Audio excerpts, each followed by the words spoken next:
Kita masih berbincang terkait dengan status tersangka untuk Baradae dan Irjen Verdi Sambo yang diperiksa hari ini, dan sudah bergabung melalui sambungan Zoom Profesor Adrianus Meliala, Guru Besar Kriminologi Universitas Indonesia. Selamat malam, Prof. Selamat malam. Baik, teman-teman.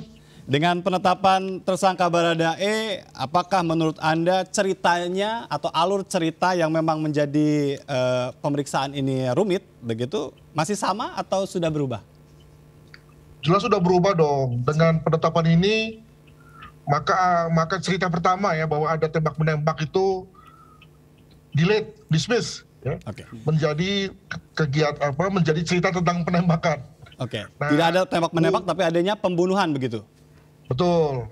Tinggal kemudian lalu dielaborasi misalnya apakah Baradae sendiri yang melakukannya atau ada orang lain. Dan untuk itu maka saya setuju bahwa memang penyediaan pasal ini adalah semacam bridging ini, semacam sangkar ini untuk kemudian diverifikasi dengan adanya bukti melalui kegiatan wawancara bersama dengan mungkin dengan beberapa pihak lain ke depan, begitu. Baik, lalu dalam kaitan dengan tadi ya adanya pasal lain yang memungkinkan tidak hanya Baradae dalam konteks pembunuhan penembakan seperti ini, pihak mana saja yang berpotensi atau yang bisa diduga begitu ikut terlibat? Ya kan kita tahu siapa yang ada di situ, ya, dan juga kita tahu bahwa orang-orang yang ada di situ itu tidak egaliter, tidak equal, tidak apple to apple. Ada atasannya, ada yang pangkatnya lebih tinggi daripada yang lain. Dan kita juga mengerti kalau ada yang pangkatnya lebih tinggi, maka apa yang terjadi? Jadi sebetulnya kita ini Mas, sebetulnya sudah tahu apa yang terjadi. Cuma mungkin karena kita berpikir dengan pendekatan due process of law ya, pendekatan untuk melakukan satu proses pidana yang sebaik-baiknya, sehingga kemudian kita menunggu dulu ada nggak temuan otentik melalui bukti forensik misalnya. Tapi sebetulnya kita sudah tahu apa yang terjadi itu. Demikian. Hanya belum diucapkan saja begitu ya? Saya kira begitu. Karena tadi orang-orang di situ tidak equal, tidak egaliter, tidak teman gitu, tidak pertemanan. Itu ada atasan bawahan, ya, bahkan bukan hanya atasan bawahan, tapi pangkatnya itu berkali-kali lebih tinggi, begitu ya. Dan apa yang terjadi di kepolisian bahwa tentu nggak mungkin orang yang pangkatnya lebih rendah memerintah lebih tinggi, kan nggak mungkin, dan seterusnya, begitu. Baik, jadi tinggal menunggu saja begitu. Tapi ada yang menyebut Pak Mahfud MD bicara tentang ini bukan kriminal biasa. Ya saya ingat misalnya beliau bilang psikohierarki gitu ya. Nah itu saya agak setuju tadi karena hierarki ini jadi soal seorang bawahan walaupun tahu bahwa atasannya itu sebetulnya melakukan satu hal yang salah, mana berani kemudian lalu mengkoreksi, ya.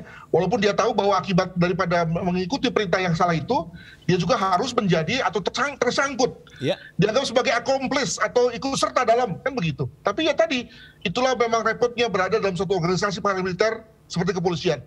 Baik, ini nampaknya memang sekali lagi karena memang kita menunggu pernyataan yang disampaikan oleh Kapolri, walaupun di ujung mulut sebetulnya dalam pikiran hampir sama ini ya, begitu ya. Bagaimana Pak Sugeng? Iya, itu benar yang disampaikan oleh Prof. Adrianus ya, bahwa karena kita terikat dengan proses due of law ya, due process law ya, dan juga harus mentaati prosedur-prosedur, kita tidak boleh sembarang bicara. Betul. Ya.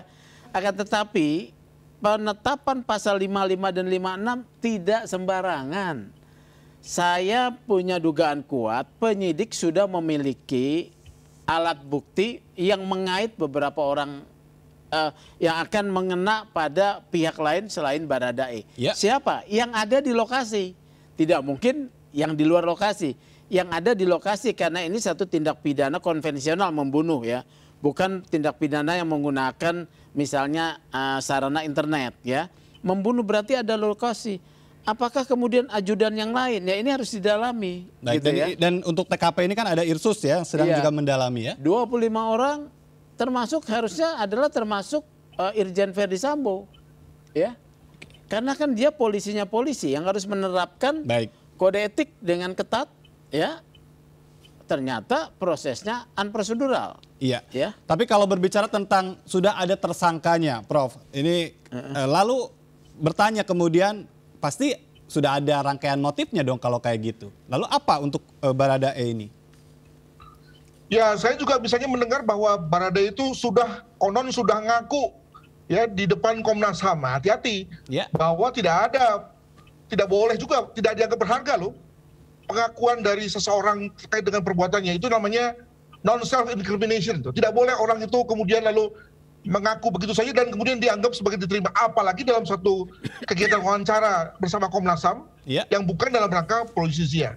Nah, jadi untuk sementara itu sebagai suatu petunjuk saja, dan kelihatannya kemudian lalu sudah ada satu pemberkasan yang lebih polisi justisia yang kemudian lalu bisa menjerat yang bersangkutan. Nah, apakah kemudian motifnya sudah kelihatan? Nah, ini saya kira juga kepolisian sudah punya ini. Betul, saya setuju dengan Pak Sugeng bahwa dengan bermodal dari wawancara terhadap 25 orang, sudah kebaca sebetulnya motifnya. Cuma tadi tentu memang ini juga satu strategi ya untuk tidak mengungkapkannya kepada publik, agar kemudian lalu pihak-pihak yang sedang dijerat ya atau sedang terancam untuk dijerat ini kemudian lalu tidak menyiapkan strategi baru untuk kemudian mengelak dari strategi yang sedang disiapkan oleh kepolisian tersebut. Demikian. Baik, artinya Anda juga membaca ada adu strategi di dalam internal Polri, karena ini lagi-lagi yang terlibat adalah polisi, memeriksa polisi di tempat dinas rumah polisi begitu. Paling nggak strateginya adalah amat berhati-hati. Karena tadi ini Polri udah hancur betul, hancur lebur terkait dengan dilansirnya cerita paket pertama yang amat janggal itu. Ya, tadi saya setuju dengan Pak Arianto yang mengatakan bahwa ceritanya itu aneh dan janggal. Nah, tentu Polri tidak mau lagi dong kemudian lalu salah lagi, ya, maka kemudian lalu ada strategi yang bersifat amat hati-hati dengan mengandalkan pada due process of law, didukung lagi oleh scientific crime investigations, bahkan saking kebablasannya, seakan-akan bahwa dengan adanya scientific crime investigation itu seolah-olah sudah bisa menunjukkan siapa pelakunya. Enggak juga dong, karena sebetulnya itu adalah alat bantu saja. Tetap diperlukan kemampuan penyidik untuk merangkai, mencocok-cocokkan, dan kemudian lalu sampai pada satu konstruksi tentang apa sebenarnya terjadi. Nah, ujung-ujungnya memang penyidik juga yang kemudian lalu menjadi backbone dari kasus ini. Demikian. Baik, Pak Sugeng, kalau sudah ada penetapan tersangka sekalipun tadi ya, Anda mengatakan bahwa harus dibuktikan juga penerapan pasal lain, artinya kita juga menunggu apakah memang ada tersangka lain. Hal apa lagi yang memang bisa ditunjukkan oleh Polri dalam konteks mengusut kasus ini secara transparan? Salah satu saksi kunci penting ini Ibu Putri ya. Saya belum tahu apakah dari 44 saksi yang telah diperiksa oleh Mabes Polri, Bareskrim, Nyonya Putri ini sudah diperiksa. Ya, menurut saya menjadi saksi kunci adalah Nyonya Putri harus diperiksa dengan cara sedemikian rupa, ya, supaya beliau bisa memberikan keterangan yang independen dan bebas. Kalau perlu didampingi oleh psikolog, karena beliau kan dalam kondisi yang traumatik nih, tertekan ya. Itu saksi Nyonya Putri. Dan juga saksi-saksi lain yang ada di tempat kejadian perkara, yang posisinya tadi dikatakan oleh Prof. Adrianus itu atasan bawahan dengan pangkat yang jauh sekali ya. Ini dalam kondisi bebas dan independen nggak memberikan keterangannya ya.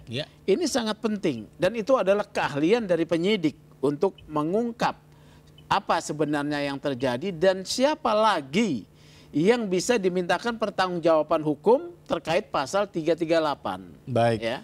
Karena ini juga ada kaitannya ya, Baradae juga mengajukan permohonan perlindungan saksi. Baradae ya. Gitu kan. Apakah ini juga memang terkait juga dengan tekanan? Menurut saya itu satu strategi ya yang boleh ditempuh karena mengajukan permohonan perlindungan saksi itu satu yang bisa ditempuh.